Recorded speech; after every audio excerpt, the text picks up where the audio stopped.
Back for another edition of In the Huddle. Carl Dukes, put him up, along with my man Jason Canfora, Brian Baldinger, of course, a part of this podcast as well. We are glad that you're here. We're just getting caught up around camps and checking things out. But as we record this podcast tonight, guys, it's Thursday.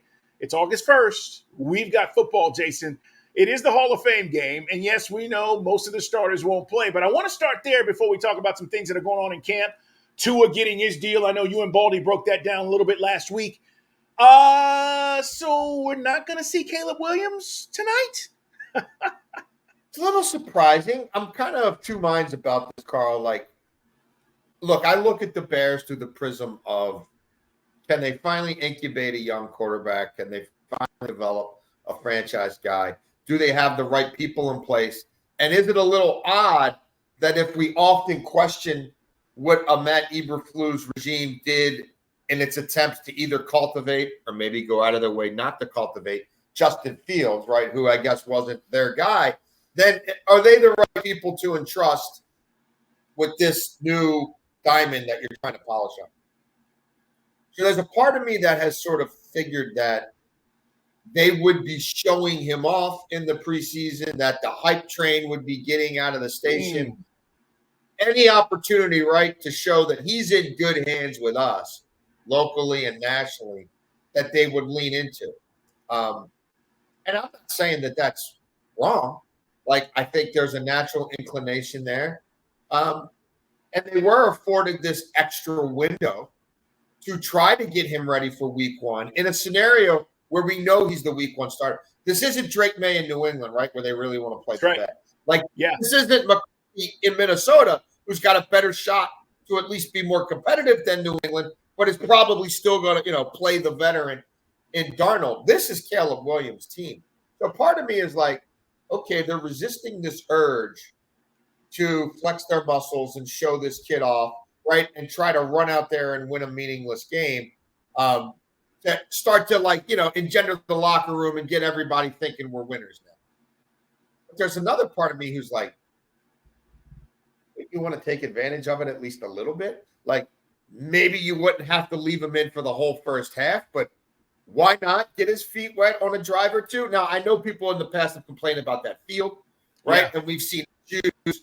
And I don't know what the weather's been like there lately, but I know there's been a lot of terrible storms that have torn through the Midwest, and that might have something to do with it.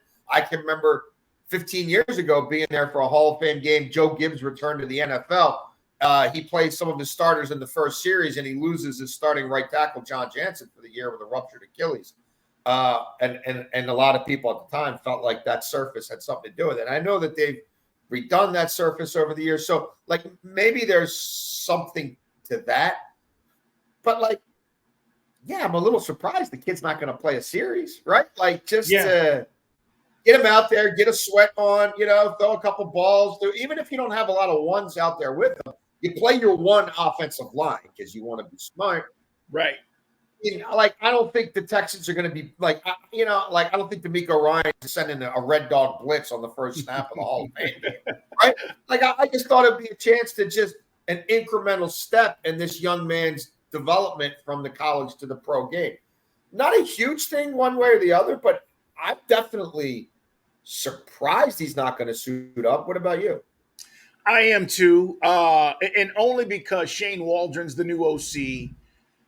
I think Bears fans are anxious, to your point, to see what this is going to look like. Now, we know they're not going to show you, week one game plan, but come out and here's a chance to excite your fan base. Here's a chance to gain some momentum. And for Shane Waldron, who was great in Seattle, there's a question mark right now about how good he'll be with the Chicago Bears. So, I think they're losing an opportunity, especially with everybody craving football right now. And there are no games. We're not in the, we don't have it's not next weekend where there are a bunch of preseason games. Everybody's watching. Give them 2 series. Go out there, throw a few around. I'm with you on that. And then the other part of this is, on the other side of the field, and he won't play, is C.J. Stroud, right, who had the best rookie season of anybody in the history of the NFL. And the Texans go to the playoffs. But, Jason, as I look at this year, unfortunately for Caleb, that's your goal.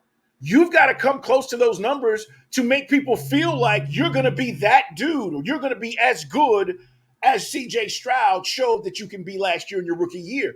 if he doesn't put up those kinds of numbers, and if the Bears, I don't have them winning that division, obviously, and we've talked about it, but I do think from an individual standpoint, those are his marks. And if he does come close to those things, I think Bears fans and people around the league will be like, okay, he is legit. Because there's nobody around the league right now saying that CJ Stroud isn't. And I think that is part of this thing tonight, too, where you're going to hear a lot about CJ and what he did last year and then what Caleb could do this season.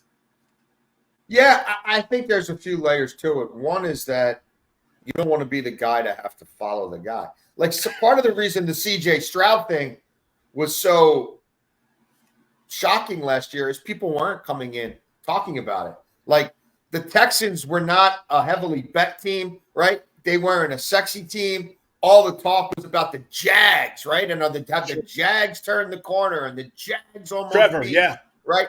They almost beat Mahomes in Kansas City in the playoffs. Like, and there was no expectations for DeMeco Ryans, a rookie head coach who obviously had a long view ahead of him. Because what have the Texans been doing? They've been firing coaches after 1 year for 5 years. So DeMeco Ryan, like, hey, DeMeco Ryan's going to get a long runway. This is the exact opposite. Like, it turns out that division was garbage, right? This division, NFC North 2024, looks like it might be the best it's been in decades. Like, even if you think Minnesota's the bottom feeder, and I'm not sure that it's not Chicago ultimately, but even if you think it's Minnesota, like, I think Minnesota could win 7 games. Like, I don't think Minnesota's a 3-win team. They're not a 4-win team. Like, last year, a lot of things broke right for the Texans. The Jags went in the tank. Anthony Richardson barely played football. Now, it turned out the Colts hung around with Minshew, but Minshew ain't Richardson, right? Like, and the Titans, it turned out to be the end of Rabel. All the infighting going on there, right? The fighting over who should be quarterback, Tannehill or Levis. Like, the whole thing disintegrated. I don't think that's what Caleb Williams is walking into in Chicago. He's got a coach on his last legs who has to prove that I'm the guy to stay with this youngster. Very different than what DeMeco Ryans went through. Like, the division looks a lot better. Like, there's all these pieces around Caleb Williams, so there's all this immediate pressure. Like, people weren't talking about Nico Collins and Tank Dell, right? The way that they're talking about the Chicago offense right now, and oh my God, they kept DJ Moore, and you know what I mean? Look, he's walking into the perfect scenario. They weren't saying that about Stroud. So I think we at least need to be cognizant of those things.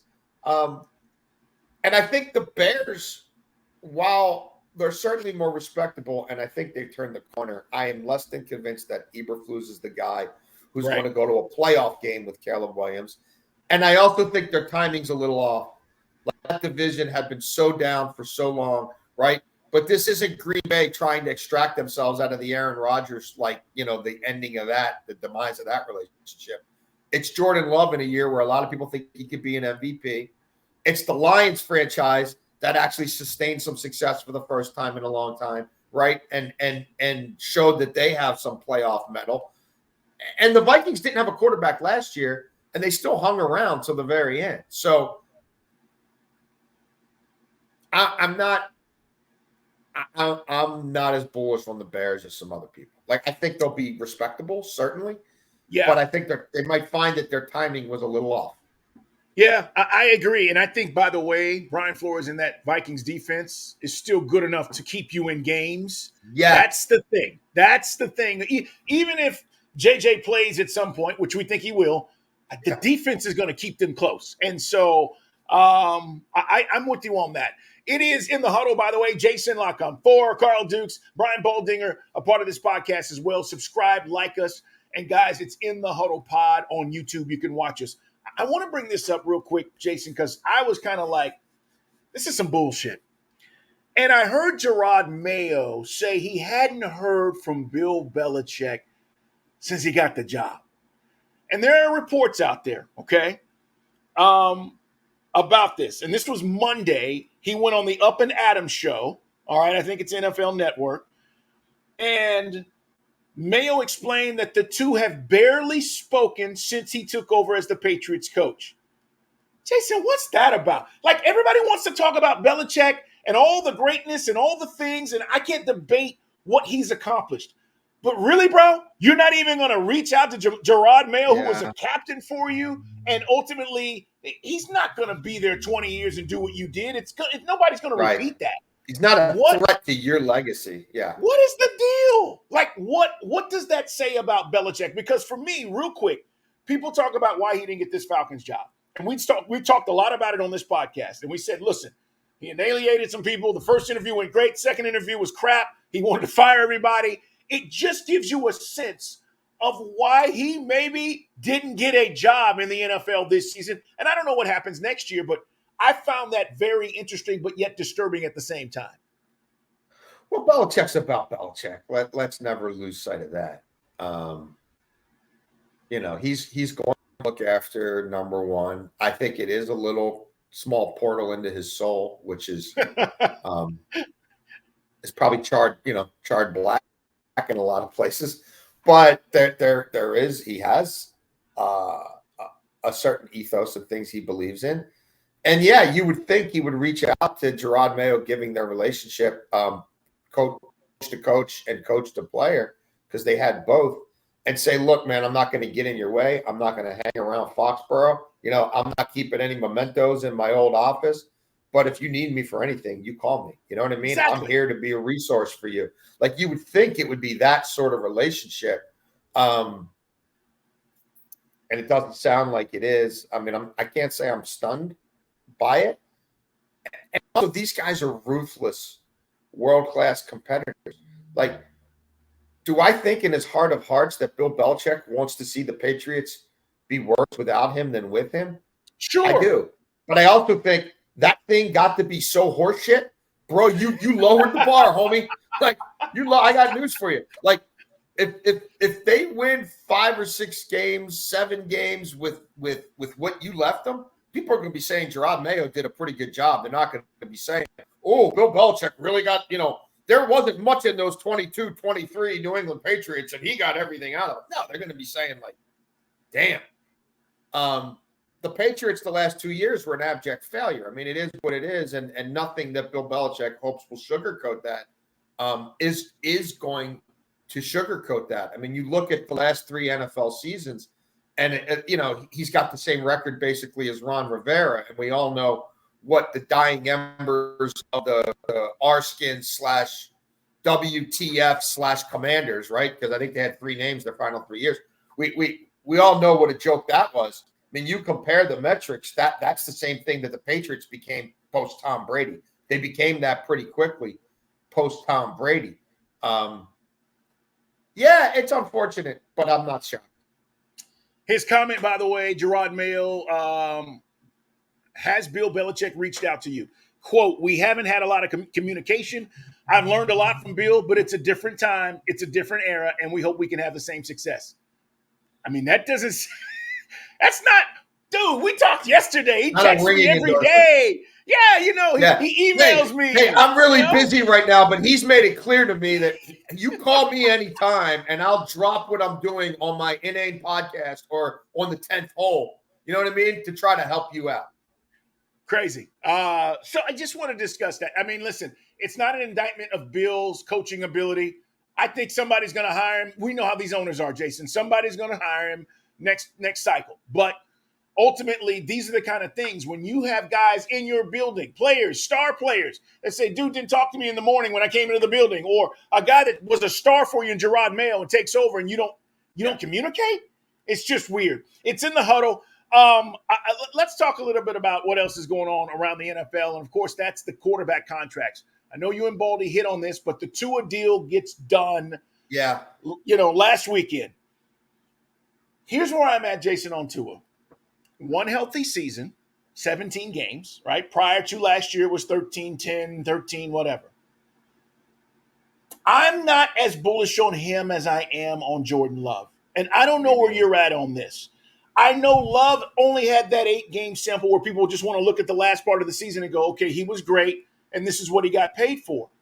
But I see more potential and upside for me in Jordan Love than I do in Tua Tagovailoa. And so when I saw Tua get this deal, I'm just going to flat out say it. Miami may win, and I think McDaniel is Mike McDaniel is a very good offensive coordinator. He's pretty much a genius when you talk about scheming and getting guys open. But I still think the Packers have more potential to be Oh, successful absolutely. long term.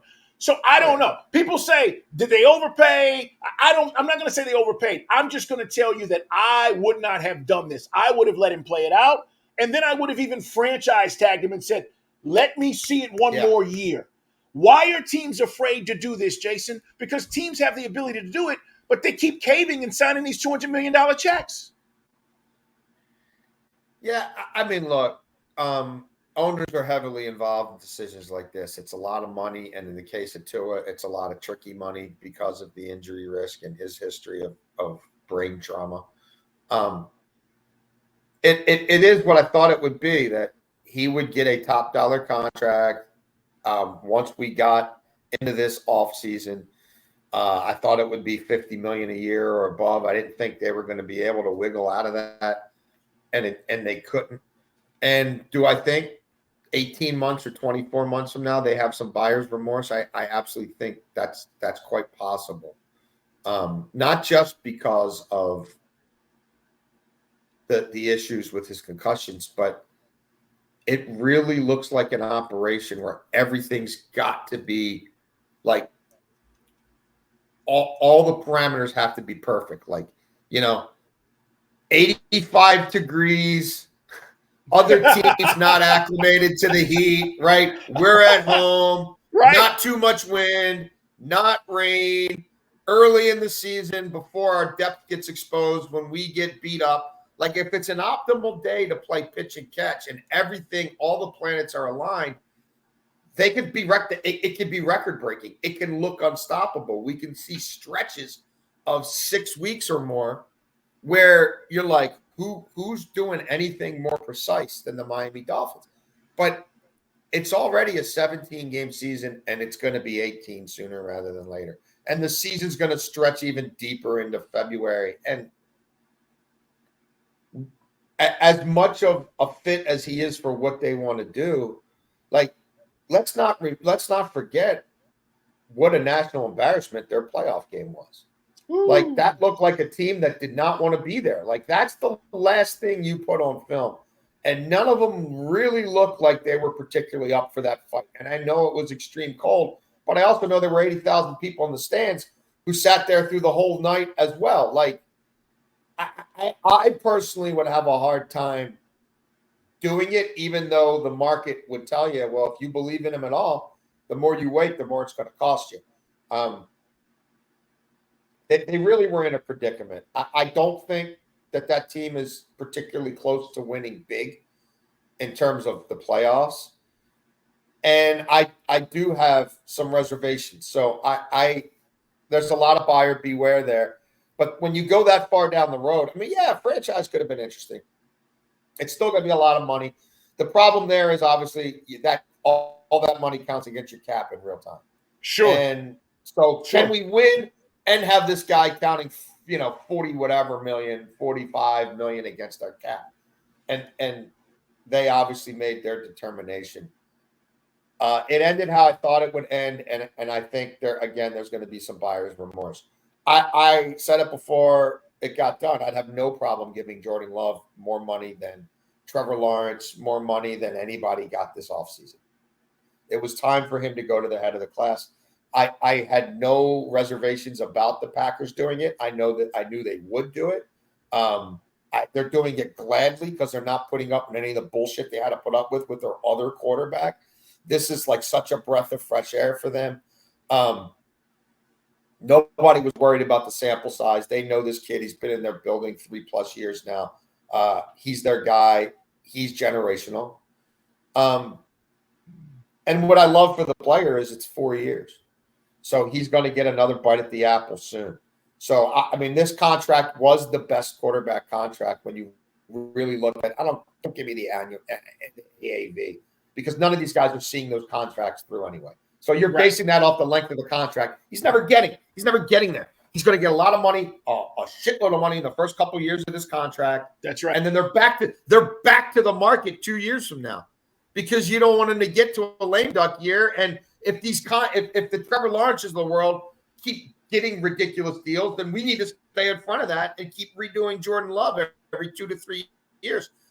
I don't know why more agents don't fight harder for these 3 and 4 year contracts. And I know teams don't want to do them, but when you've got a best of breed player in his prime, especially one in Love who's even younger, his football age is younger than his birth age because he took no hits for 2 years. He sat behind a guy who's still winning MVPs in his late 30s.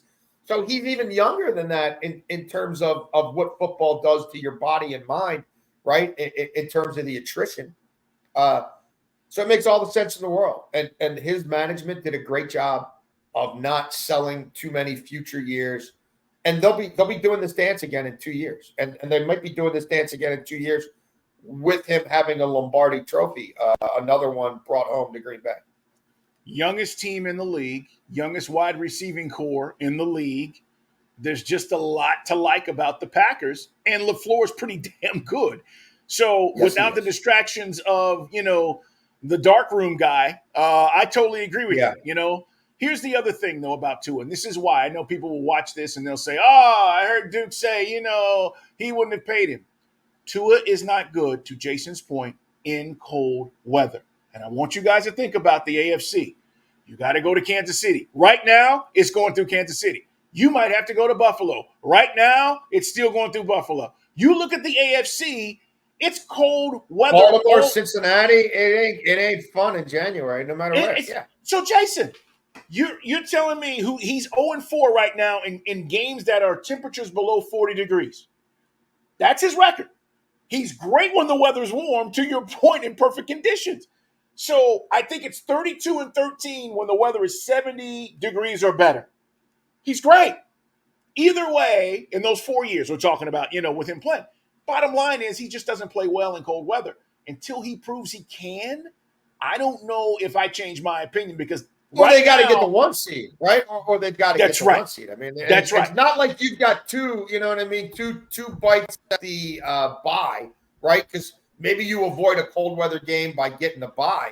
Well, the only way to get the bye now is to be the best team in your conference in the regular season.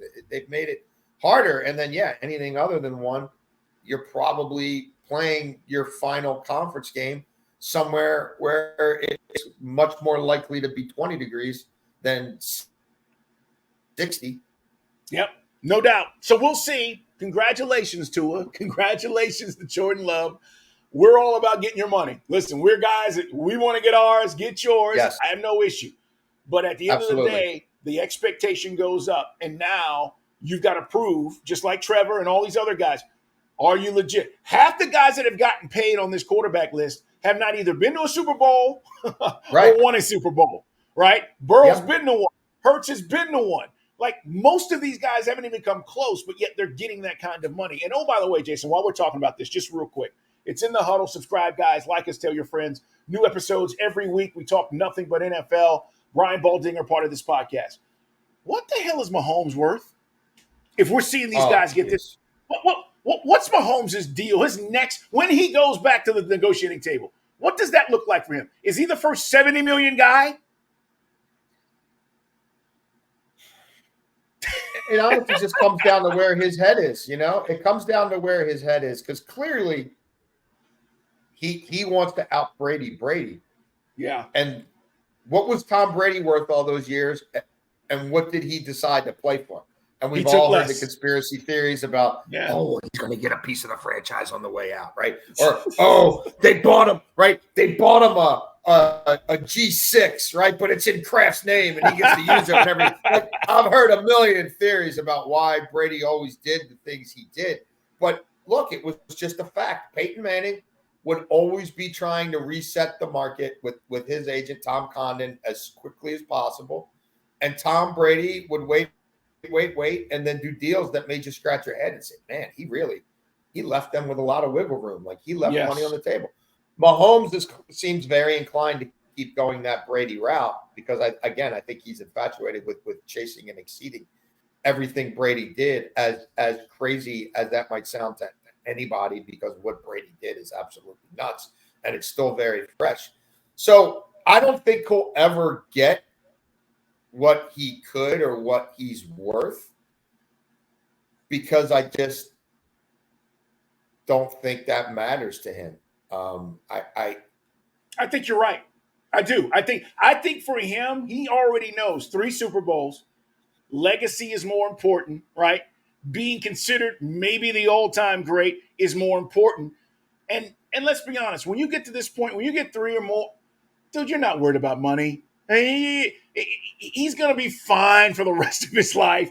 It's just about your ego saying, hey, I want the money to be the highest paid guy. And Brady was always able to put that aside. So I totally agree with you on that. We talk about it like, oh, he's going to break the bank. I do think he'll be at one point the highest paid guy again, but I do not think it's going to be what we believe it might be. What do you think about Hawkeye? The NFL says they're going to go to this, and people are talking about this Please. technology that allows us to go away from the chain gang, which, hey, listen, Jason and I, this is what we grew up with. Guys running out on the field and measuring, and it just feels weird. It feels so like 1980s, doesn't it? Feel like 1960s. I mean, yeah, I've asked questions of people at the league office for the last 15 years about why there hasn't been they can't find sufficient research at IT and technology to find a better way to adjudicate these games than what we did 50 years ago in Sure. terms of spotting balls and did that really break the plane, and like, why are we just eyeballing things in a mass of human bodies rather than not being able to pinpoint it with some sort of GPS or whatever. Like and I've always gotten 9 million reasons why it can't work, and oh, we're getting closer and this or that. How can you watch a tennis match and a guy serves a ball 108 miles an hour and they can tell you within a millisecond, within a millimeter of whether it touched that line or not? Oh, well, there's nothing impeding it. And the way the lasers work, if tennis had to deal with human bodies around that ball, it would be different and this or that. But like, at some point, it was going to be close enough that it's worth a crack, right? That it's worth a shot. Like, I love Gene Steratore. I love Mean Gene, and he's a great dude. And him pulling that, index card out of his pocket and doing this was like, I'm totally here for it. Like, I love it. It is performance art of the highest degree. It was. And It was. I know exactly where his heart and mind was. And he's trying to figure that out with the best tools available to him. But what planet am I on that the best tools are available to him are an index card in a situation like that? And that's years ago. And now we're finally going to see them truly playing around with this at the NFL level. Yes, please. Yes, microchips, Hawkeye technology, Statman, Trackman, we'll get them all involved. Like, we could break down every little 1/1000th of a frame on a hitter's swing, but we still don't know whether that was really a first down or not. Yeah. Let's go. Yeah. Yeah. Especially now in this era where you have leaned in full-throated with both hands. You have jumped into the money pit that is gambling, and you have embraced it, and you're rolling around in it every commercial break. Then, you know what I mean? Then why are we leaving it up to a bunch of part-time people holding the stick and chains as to whether this drive is over or not? That's crazy. Yeah, it's a great point. When you talk about this Hawkeye technology, guys, it is obviously something that the NFL has. They're going to try it out. I think ultimately this is where we're going, and we should, but they're moving closer to replacing what used to be the chain gang, and it makes total sense. There's just no reason with everything, and all the cameras too. We got all these 800 cameras at these games now. There's just no reason. Jason, before we get out of here, Jamar Chase, what's his situation? What's going to happen? You think they sign him? CD Lamb still has not been signed. This podcast, we're doing it on Thursday, guys. Thursday night, it's Hall of Fame game. Things could obviously change between now and Friday and Saturday, but still no deals for these premier receivers. What do you think happens, man? I think they both get done. I just don't see a way around it. Mike Brown does his annual sort of meeting with the media in Cincinnati before camp starts, and there are times when he speaks a certain way, and you just know that, like, he's going to pay the freight. And you can go back a couple of years ago and the way he talked about Joe Burrow, and hey, we're looking at naming rights for our facility and we're looking at stadium upgrades and like I'm not doing that stuff, to go redraft a quarterback and hope he's any good. Like this is built for Joe Burrow, and he's kind of talked in similar certain terms about Jamar Chase, and I think he understands the market. I don't think he loves the fact that Justin Jefferson's a $35 million guy, but he also can't reject the fact that is a fact. So I think Jamar Chase will do just fine. I mean, the more puzzling one is Dallas, where they're not paying anybody other than the quarterback over $20 million a year. And like the quarterback is sick of being the face of their futility, because the face of their futility is Jerry and Stephen Jones. Like that's the reality.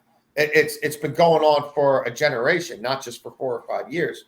And so you heard Dak basically say, hey man, a lot of great quarterbacks have changed teams. That's the business of the NFL.